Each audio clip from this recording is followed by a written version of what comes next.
여러분, 꽃길만 걷자라는 이야기를 들어보셨나요? 요즘 젊은 사람들이 많이 쓰는 표현이라고 하는데, 꽃길은 이렇게 좋은 일의 상징이라고 합니다. 그래서 꽃길만 걷자 하면 걷자는 생기길 바래. 그래서 꽃길만 걷자 하면 좋은 일만 생기길 바래라는 의미라고 합니다. 이 말을 어느 가수가 수상 소감에서 그런 얘기를 했다고 그래요. 엄마, 우리 이제 꽃길만 걷자. 그 수상 소감 때문에 이렇게 생겼던 말이라고 합니다. 그럼 꽃길의 반대말은 뭘까요? 꽃길의 반대말은 흙길이라고 합니다. 흙길. 흙길. 그러면 신앙은 흙길일까요? 꽃길일까요? 여러분은 신앙은 흙길일 것 같아요? 꽃길일 것 같아요?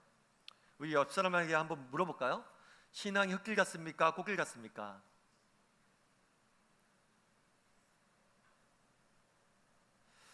사실 신앙하면 꽃길보다는 어떤 길에 가까운 것처럼 느껴져요? 흙길을. 그래서 신앙을 하면 고생길이 열린다, 이런 생각들 좀 하죠. 뭐 그렇죠. 사실 오늘 같은 날 믿지 않으면 늦게까지 잠도 자고 편히 쉴 텐데 아침 일찍 나와서 예배 드려야 되죠. 또 우리 중에 술 좋아하시는 분들은 교회 다니기 시작하면 술도 좀 덜 먹어야 되고 뭔가 불편한 게 많죠. 그래서 예수를 믿으면 고생길이다 라고 생각하기 쉽습니다. 그런데 성경을 읽다 보면 예수님께서는 하나님 나라에 대해서 잔치에 많이 비유하세요. 하나님 나라와 천국에 대해서, 믿음에 대해서 가장 많이 비유한 것이 잔치에. 왜 잔치에 비유하실까? 그것은 신앙의, 하나님 나라의, 믿음의, 천국의 가장 본질적인 특징이 기쁨이라서 그래요. 요즘식으로 이야기하면 꽃길이라서 그런 거죠.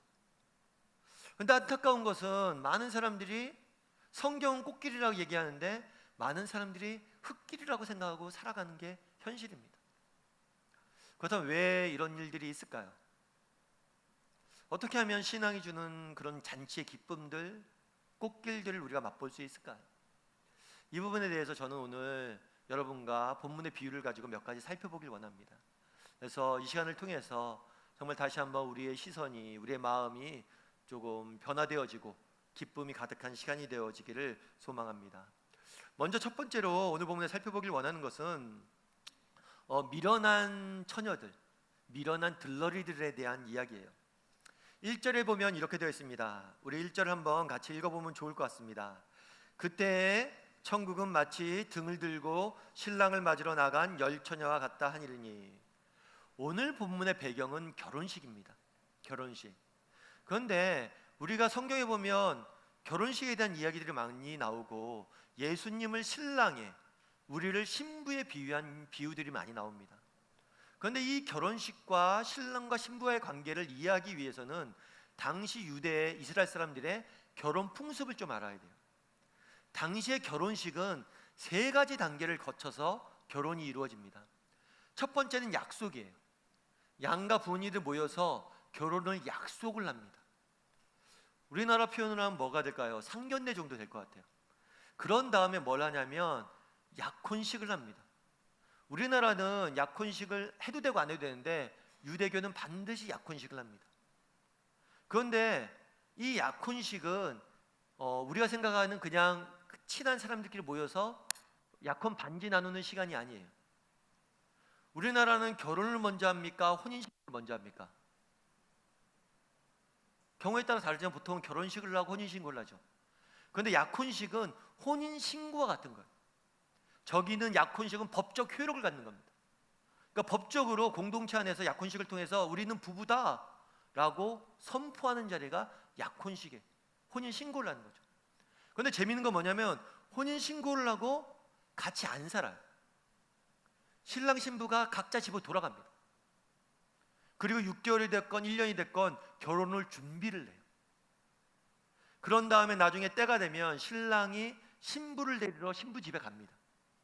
그리고 신부 집에서 하룻밤 묵고 신부를 자기 집에 데려와서 일주일간 결혼 잔치를 벌립니다. 왜 신랑과 신부의 비유를, 우리와 예수님과의 관계를 비유를 드느냐? 우리는 예수님과 지금 어떤 관계예요? 약혼식을 한 관계입니다. 우리가 예수님을 믿는 순간 우리는 하나님의 자녀가 되었고 예수님은 우리의 신랑이 되었습니다. 하지만 지금은 함께 살지 않습니다. 떨어져서 준비를 하는 거죠. 우리도 하나님 나라에 갈 준비를 하고 하나님도 당신의 나라를 완성할 준비를 합니다. 그리고 언젠가 우리의 신랑 되신 예수님이 다시 오실 거예요. 그럼 우리는 잔치를 벌어지는 거예요. 우리는 약혼식과 혼인잔치 사이에 있습니다. 그런데 우리는 이미 결혼한 상태예요. 신고가 되어졌기 때문에. 그래서 신랑과 신부의 비유로 우리의 비유를 드는 거예요. 믿음의 비유. 오늘 본문의 배경은 어디냐면 이 신랑이 신부를 찾으러 온 장면이에요. 신랑이 신부를 찾으러 왔을 때 신부의 들러리, 오늘은 열처녀라고 되어 있는데 이분들은 들러리예요. 요즘 표현대로. 신부의 들러리들이 신랑을 맞이합니다. 사실 그 당시에 들러리는 결혼하지 않는 여자가 하게 되어 있어요. 그래서 처녀라고 표현되어 있는 거예요. 우리나라 같은 경우에는 요즘은 함을 많이 안 지지만 함질 때 함지기는 결혼한 남자가 주로 했죠. 그런 관례처럼 결혼하지 않은 여자들이 들러리를 하게 되어 있어요. 근데 보통은 신랑이 신랑 집에서 신부 집까지 오기 때문에 밤에 오는 경우들이 많았습니다. 그래서 등불을 가지고 나가서 맞이해야 돼요. 근데 이 등불이 우리가 알고 있는 이렇게 쪼그러운 초롱불 같은, 우리가 조선시대에 봤던 초롱불 같은 이런 등잔인지 아니면 횃불인지는 정확히 알 수 없습니다. 왜냐하면 등잔은 잘 꺼져요. 근데 아무튼 중요한 것은 신랑이 올 때 신부 들러리들은 등을 들고 나가야 돼요. 그런데 이 등은 등과 함께 기름이 반드시 필요해요. 횃불도 계속해서 기름을 묻혀줘야 됩니다. 그런데 여기서 신부 들러리들이 나갈 때 신랑을 맞으러 나갈 때 문제가 생겼어요. 그게 이제 3절 4절입니다. 3절 4절을 한번 같이 보도록 하죠. 같이 한번 읽어보도록 하겠습니다. 미련한 자들은 등을 가지되 기름을 가지지 아니하고 있는 자들은 그릇에 기름을 담아 등과 함께 가져갔더니 두 종류의 들러리가 등장을 해요.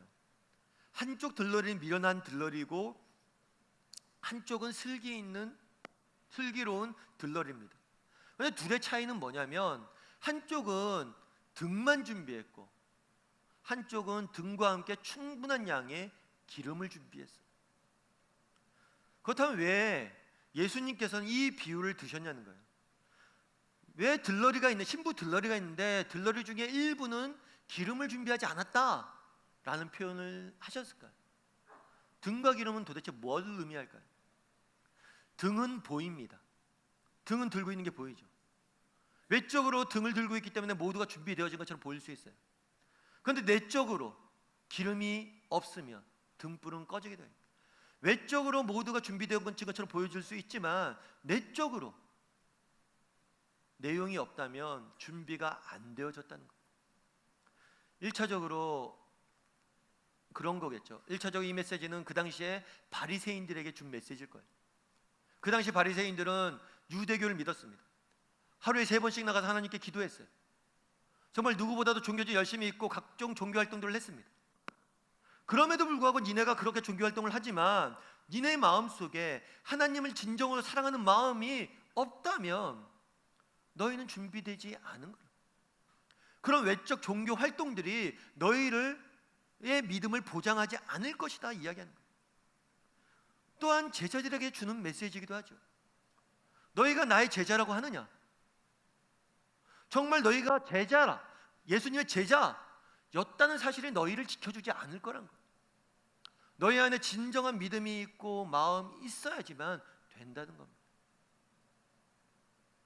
오늘 사는 우리도 마찬가지일 수 있죠. 사실 오늘같이 비 오는 날 교회에 나와서 예배 드리는 것만 해도 너무 큰 열심이고 저는 귀한 믿음이라고 봅니다. 그런데 우리가 어려서부터 신앙생활을 했습니다. 교회에 나옵니다. 집사라는 직분을 받습니다. 남들이 권사님이라고 부릅니다.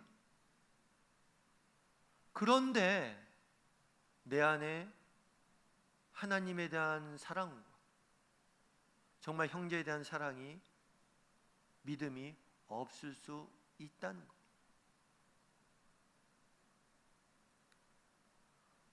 이제 여러분 로마를 잘 알 겁니다.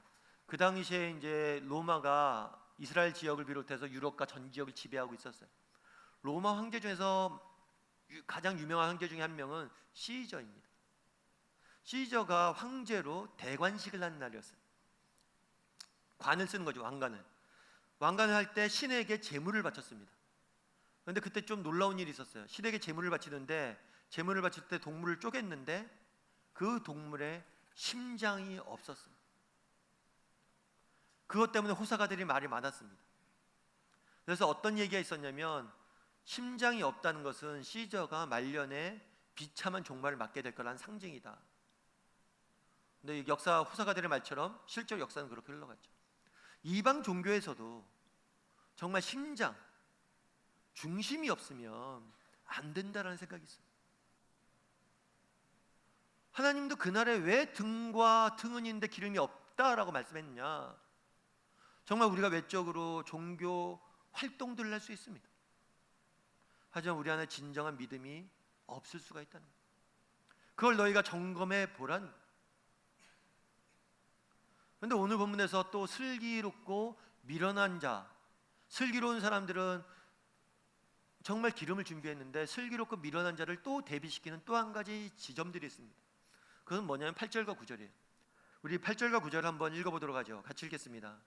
미련한 자들이 슬기 있는 자들에게 이르되 우리 등불이 꺼져가니 너희 기름을 좀 나눠달라 하거늘 슬기 있는 자들이 대답하여 이르되 우리와 너희가 쓰기에 다 부족할까 하노니 차라리 파는 자들에게 가서 너희 쓸 것을 사라 하니. 기름이 떨어집니다. 그랬더니 기름이 부족한 사람들이 기름 있는 자들에게 좀 빌려달라고 이야기하죠. 그러자 뭐라고 답합니까? 안 된다고 그래요. 왜 안 된다고 얘기해요? 만약에 너한테 빌려줬다가 내 기름까지 떨어져서 둘 다 아무도 못 맞이하면 어떡하니? 네 기름 따르리 가서 너 기름 사. 맞는 얘기죠. 그런데 우리 안에 감성적으로 좀 용납이 안 돼요. 그것 좀 나눠주지. 기독교 정신이 사랑이고 박인데 그것 좀 주지 뭘 그걸 안 주나. 맞죠? 그리고 사실 오늘 비유는 등과 함께 기름을 준비해라 라고 끝내도 돼요. 그런데 왜 빌려달라고 하고 못 빌려준다고 하고 이런 이야기를 넣어놓냐는 거예요. 이걸 통해서 예수님이 주고자 했던 메시지가 뭐냐는 거예요. 그거는 빌려줄 수 없는 게 있다는 거예요. 우리 인생에는 빌릴 수 있는 것과 빌릴 수 없는 것이 있습니다. 빌릴 수 없는 게 어떤 게 빌릴 수가 없죠? 우리의 인격을 빌릴 수가 없죠. 우리의 믿음을 빌릴 수가 없습니다. 정말 우리 그런 경우도 많잖아요. 믿지 않는 우리 자녀들 보면 내 믿음이라도 떼어주고 싶고, 정말 우리 믿지 않는 부모님들 보면 정말 어떻게라도 믿게 해주고 싶은데 그게 내가 해줄 수 있는 게 아니에요. 인생에 내가 빌릴 수 있는 것이 있고 빌릴 수 없는 것이 있어요. 그런데 우리 하나님은 우리 인생에 대해서 평가하실 때, 우리 하나님은 공정하시기 때문에 우리 인생에 대해서 평가하실 때 빌릴 수 있는 걸로 평가하지 않는다는 거예요. 빌릴 수 없는 걸로 평가하세요. 만약에 빌릴 수 있는 걸 평가한다면 그건 공정하신 하나님이 아니에요. 내가 3대째 믿음의 집안에 태어났다. 그걸로 우리의 믿음을 평가하지 않아요. 그건 내게 아니라 빌린 거니까. 당시 이스라엘 사람들은 그런 생각이 있었어요. 우리는 아브라함의 후손이다. 나는 유대인이다. 그게 뭐가 중요하냐는 거예요.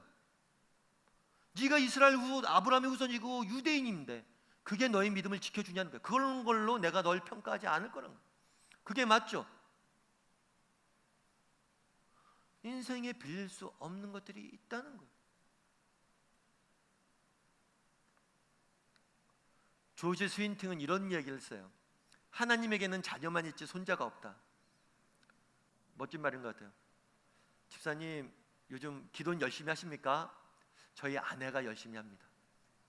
저희 어머님이 저를 위해서 열심히 하십니다. 집사님, 기도는 하세요? 아내가 열심히 하고 어머님이 열심히 하고 자녀가 열심히 한 건 중요한 게 아니에요. 하나님과의 나와의 1:1 관계 속에서 내가 어떤 모습으로 서 있느냐, 너는 누구냐, 빌린 게 아니라 너 자신은 누구냐. 그날에 왜 기름을 준비하라고 이야기하셨을까요?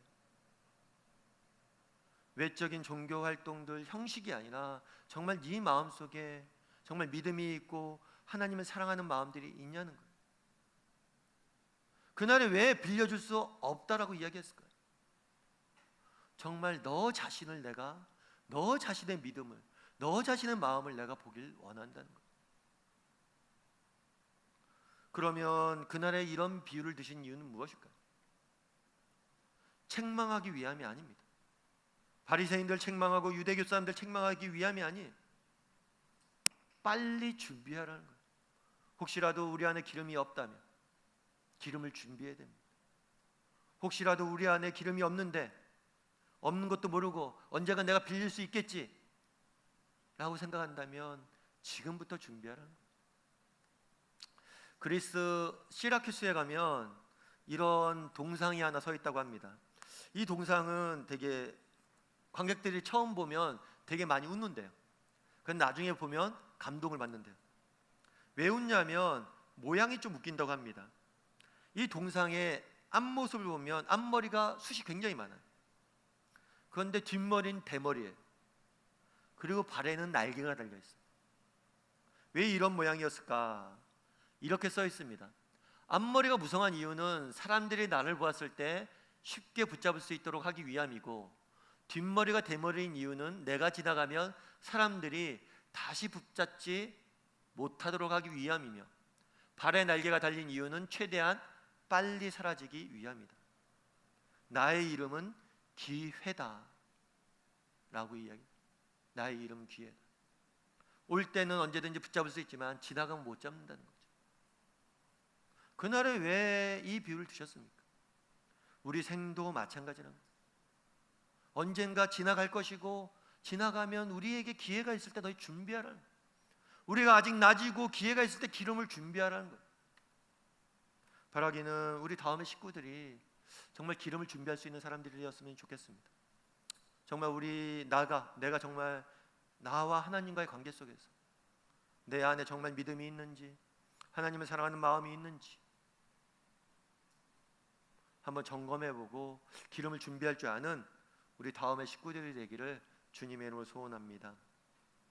두 번째로는 이 슬기로운 들러리들에 대해서 좀 살펴보길 원해요. 오늘 5절과 6절 보면 이렇게 되어 있습니다. 같이 한번 읽어보도록 하죠. 신랑이 더디옴으로 다 졸며 잘새 밤중에 소리가 나되 보라 신랑이로다 맞으러 나오라 하매. 신랑이 늦게 왔어요. 그 당시에도 그런 경우들이 많았습니다. 신랑과 신부집이 많이 떨어져 있을 경우에는 아침에 출발해서 저녁 늦게나 도착해요. 또 중간에 처리할 일들, 결혼을 위해서 처리할 일들이 있다면 늦게 도착하는 경우들이 있었습니다. 그런데 오늘 본문에서 이 신랑이 왜 늦게 도착했는지 비유해서 설명하지 않아요. 늦게 도착했고 들러리들은 다 어떻게 했다고 이야기를 해요? 다 졸며 잤다라고 이야기합니다. 10명이 다 잤어요. 슬기 있는 사람도 잤고 미련한 자도 잤어요. 사실 성경에는 깨어 있으라 이야기하지만 이때 졸며 잤다는 것들에 대해서 성경은 꾸중하지 않습니다. 이것에 대해서 책망하지 않아요. 그렇다면 왜 졸며 잤다는 이야기를 해놓았을까? 왜 졸며 잤다는 이야기를 해놓았을까? 실제로 그런 경우들이 있다는 거예요. 어떤 경우들입니까? 우리가 하나님 앞에 기도를 합니다. 우리가 신앙생활을 시작합니다. 믿음을 가지고 하나님 앞에 구하고 정말 믿음을 가지고 열심히 살려고 합니다. 직장에서도 믿음을 갖고 열심히 도전하려고 그러고 믿음을 가지고 열심히 기도하면서 나갑니다. 그런데 하나님이 더디 응답하실 때가 있다는 거예요. 지치고 넘어질 때가 있다는 거예요. 정말 넘어질 뿐만 아니라 지치고 넘어질 뿐만 아니라 쓰러져서 정말 죽을 것 같을 때가 있다는 거예요. 실제로 슬기로운 여인들도 졸며 잘 수밖에 없는 그런 더디오심이 있었다는 거예요. 우리도 이런 시기를 경험할 수 있다는 거예요. 그런데 우리가 반대로 돌려보면 이런 거거든요. 슬기로운 들러리나 미련한 들러리나 주님이 더디오신다고 생각을 했어요. 그런데 주님이 더디오셨기 때문에 이들의 지혜와 슬기와 믿음과 준비가 빛난 거 아닙니까?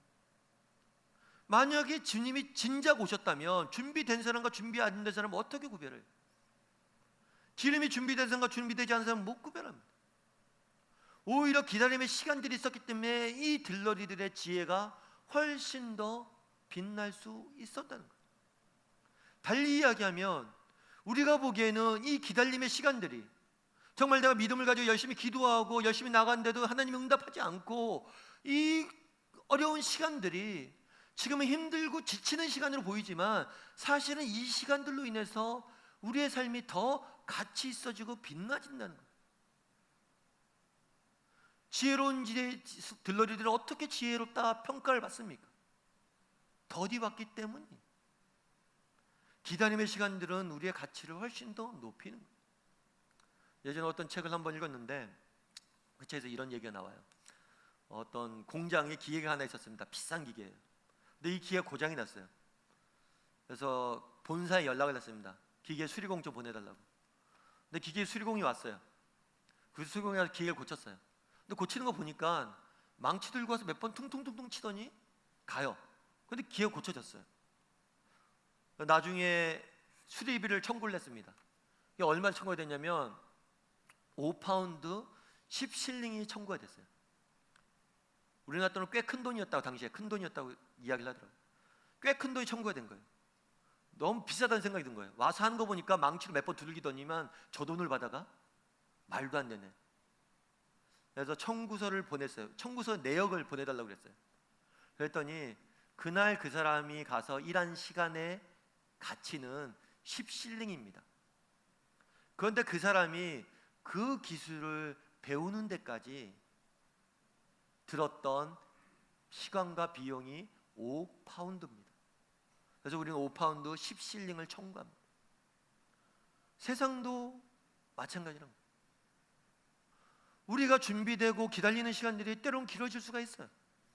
하지만 그 기간들이 길어질수록 우리의 가치는 훨씬 더 빛날 수 있다는 거예요. 제가 아는 집사님 한 분이 계세요. 여집사님이신데, 근데 믿지 않는 집안에 시집을 가셨어요. 남편도 믿지 않고 이렇게 시댁도 안 믿고, 결혼하기 전에 남편이 잘 도와주겠다고 얘기를 했어요. 그런데 결혼한 다음에 남편의 마음이 변심을 했습니다. 도와주질 않아요. 신앙생활하는 게 쉽지가 않죠. 안 되겠다, 전도를 내야겠다. 남편을 전도하는데 잘 안 됩니다. 어떡할까 고민하다가 남편이 효자예요. 그래서 시어머니를 전도해야겠다 생각합니다. 근데 시어머니 전도가 쉽나요? 더 어렵죠. 오랫동안 했는데 안 돼요. 그러다가 어느 날 남편이 중국 주재원으로 발령을 받았어요. 그때 이 집사님이 그런 생각이 들었대요. 지금이 기회가 아닐까. 그래서 한 달은 중국에서 살면서 남편을 돌봤어요. 그리고 나머지 한 달은 서울에 와서 시어머니를 돌봤어요. 한 달씩 왔다 갔다 하면서 시어머니를 섬겼어요. 이런 섬김에 시어머니 마음이 움직여서 교회를 나가게 됐어요. 나중에 이 남편분이 저한테 제자 훈련을 받았어요. 근데 요즘 집사님 어떠세요? 요즘은 부인 집사님 홍 집사님이셨거든요. 홍 집사 얘기 다 듣습니다. 뭐든지 홍 집사 얘기만 하면 됩니다. 그런 얘기를 하더라고요. 그러면서 아내 얘기를 쭉 하더라고요. 이런 얘기. 물론 그럴 수가 있겠죠. 정말 내 젊은 날 나와 믿음을 같이 했던 친구들 중에서는 정말 믿음이 좋은 집안에 시집간 친구들이 있습니다. 또 어느 집안에 갔는데 쉽게 남편도 전도되어지고 어머니도 전도되어지는 경우들이 있어요. 남편의 든든한 후원자가 되어서 섬겨준 집안도 있을 수 있습니다. 그런데 왜 나는, 왜 내 기도는 하나님이 들어주지 않는 것처럼 보일 수 있냐는 거예요. 하지만 그가 그렇게, 그 집사님이 그렇게 애쓰고 수고했던 것 때문에 그 집사님의 열매가 더 가치 있는 거예요. 우리도 마찬가지란 거예요. 왜 그날의 들러리들이 정말 지쳐서 쓰러질 때까지 두셨냐는 거예요. 왜 더디 오셨냐는 거예요. 오히려 그 시간들을 통해서 그들을 더 빛나게 하셨다는 겁니다. 우리도 마찬가지예요. 그리고 또 한 가지 기억할 것이 있습니다. 그것은 10절이에요. 우리 10절을 한번 같이 읽어볼까요? 같이 읽겠습니다. 그들이 살아간 사이에 신랑이 오므로 준비하였던 자들은 함께 혼인잔치에 들어가고 문은 닫힌지라. 더디 오리라 생각했어요. 그런데 실제로 더디 왔습니다. 하지만 중요한 것은 왔어요. 신랑은 반드시 신부를 찾으러 옵니다. 그 당시 결혼이 그랬어요. 우리가 약혼한 이상 반드시 찾으러 갑니다. 그리고 반드시 올 것이고, 오면 반드시 잔치의 기쁨에 참여하게 될 거예요. 우리도 마찬가지입니다. 정말 하나님 앞에 정직한 마음으로 무엇인가를 기름을 준비하고 있습니까? 끝까지 그 기름을 준비하십시오. 우리 주님이 반드시 오십니다. 그리고 반드시 우리에게 기쁨을 더하실 것이고, 그날이 되면 우리의 기다림의 시간들이, 우리가 흘렸던 땀의 시간들만큼 우리가 간치 있게 될 거예요. 제가 최근에 읽은 글 중에 이런 표현이 있었어요. 만약 당신이 지쳤다면 그때는 그만둘 때가 아니라 쉬는 법을 배워야 될 때다. 오늘 그날에 신부 들러리들이, 지혜로운 신부 들러리들도 졸고 잤다라고 이야기를 합니다. 정말 그런 순간이 우리도 있을 수 있어요. 정말 지치고 힘든 순간이 있을 수 있습니다. 그런데 쉴 수는 있어요. 그만두지만 마십시오. 그만두지만 마시고 끝까지 준비하시고 등을 밝히십시오. 그러면 우리 주님께서 반드시 오셔서 여러분의 삶에 가장 귀한 것들로 정말 잔치 속으로 여러분을 초대할 겁니다. 그런 믿음을 가지고 우리 정말 기름을 준비할 줄 아는 지혜로운 우리 다음 식구들이 되기를 주님의 이름으로 소원합니다. 마지막으로 살펴보기 원하는 것은 재림의 때예요. 13절은 이렇게 되어 있습니다. 그런즉 깨어 있으라, 너희는 그날과 그때를 알지 못하느니라. 주님이 언제 오실지, 신랑이 언제 오실지 알려주지 않았어요.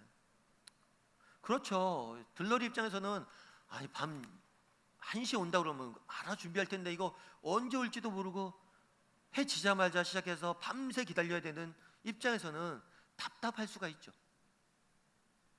우리도 예수님 오신다고 그러는데 언제 오실지 알려주면 좀 좋을 텐데. 그럼 왜 안 알려주실까요? 왜 안 알려주실까요? 그것은 알려주지 않은 이유는 우리의 유익을 위해서입니다. 여러분이 언제 죽을지 아는 것이 여러분에게 도움이 될까요? 여러분이 언제 죽을지 아는 것이 도움이 될까요? 제가 만약에 1년 뒤에 죽는다, 저같이 소심한 사람들은 아마 그 생각하다가 1년 되기 전에 죽을 거예요. 두려워서. 사실 그런 경우들이 많죠. 우리 부모님들 아픈 경우에, 좀 심각한 병인 경우에 부모님께 알리는 게 도움이 될까? 알리지 않는 게 도움이 될까? 알리면 오히려 그것들로 인해서 두려움이 생겨서 병이 더 중해진다거나 남은 생을 더 못 살 수도 있고, 안 알리면 남은 생은 여전히 살겠지만 또 갑자기 그런 것들을, 죽음을 준비할 시간들이 없고, 고민들이 사실 많아요. 분명 그날에 예수님께서 왜 우리에게 안 알려주셨냐는 거예요. 알려주시는 게 우리에게 큰 도움이 안 될 수 있기 때문입니다. 만약에 주님이 10년 뒤에 오신다고 생각해 보십시오. 그러면 그럴 수가 있겠죠. 9년 동안 놀다가 저기 해야지, 마지막 1년 잘 믿어야지, 이렇게 생각할 수 있죠. 10년 뒤에 온다 그러면 어떻게 생각할 수 있어요? 야, 세상 일 다 내팽개치고 그냥 교회만 다니자, 10년 동안 버티면 되지. 구원파라는 사람들이 재림의 날짜를 이야기하면서 그런 일을 실제로 행했잖아요. 모든 것 버리고 산속에 들어가 살았죠. 재림의 시기를 안 알려주신 것은 우리 각자의 주어져 있는 삶의 현장 속에서 최선의 삶을 살게 하기 위해서 그렇게 하신 거예요. 그런데 재림의 시기를 안 알려주신 또 다른 보다 근본적인 이유가 있어요. 요한계시록 22장 20절은 이렇게 되어 있습니다. 우리 같이 한번 읽어보면 좋을 것 같아요. 같이 읽겠습니다. 이것들을 증언하는 이가 이르시되 내가 진실로 속히 오리라 하시거늘 아멘. 주 예수여 어서 오시옵소서. 예수님께서 신약 성경을 마무리하면서 마지막으로 뭐라고 얘기하냐면 내가 진실로 속히 올 것이다.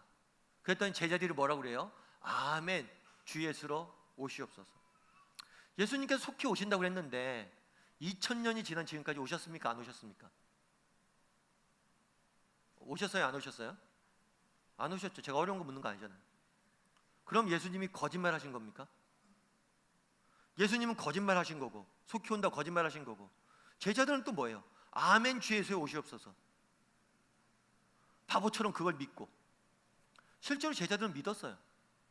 그래서 성경 나중에 여러분들이 배우다 보면 성경 기록이 굉장히 늦게 됩니다. 왜냐하면 제자들은 그런 생각을 했었어요. 우리 시대 주님이 올 텐데 성경을 뭐하러 써? 빨리 전해야지. 내가 전하면 되지. 그런데 나중에 안 오실지도 모른다는 생각이 들었기 때문에 기록으로 남겨둔 거예요. 그런데 제자들은 아멘 주 예수 오시옵소서라고 믿고 살았어요. 기독교가 사기극인가요? 예수님께서는 오겠다라고 그러고, 기독교인들은 멍청하게 그거 다 믿고 아멘 오셔서 하고 그러고 살고, 제자들이 바보인가요? 도대체 왜 그랬냐는 거예요. 그날에 예수님께서 이렇게 말씀하신 재림의 시기를 안 알려주고 속히 올 거라고 이야기하신 이유는 무엇입니까? 우리에게 바라시기 때문이에요. 뭘 바라세요? 우리 시대에 주님이 오시기를 믿고 살길 바라시기 때문이에요. 여러분, 예수님이 다시 오실 걸 믿습니까? 이건 아멘 하셔야죠. 그럼 예수님이 우리 시대에 다시 오실 것을 믿습니까? 목사님, 쉬운 문제가 아니잖아요. 2000년 동안 안 오셨는데 우리 시대에 오시겠습니까? 2000년 동안 안 오셨으니까 올 확률이 더 커진 거 아니에요? 우리 시대에 주님이 오시냐고. 제자들은 우리 시대에 주님이 올 거라고 믿고 살았어요. 왜 우리는 제자들이 누렸던 기쁨들과 제자들이 누렸던 삶의 열정들과 제자들이 누렸던 능력들을 맛보지 못합니까? 우리는 주님이 다시 오실 날을 먼 미래의 일로 만들어 버렸기 때문이에요. 우리는 우리 시대에 주님이 오시지 않을 거라고, 혹시 오시면 어떡하지? 말려야지, 그렇게 생각하고 있기 때문이에요.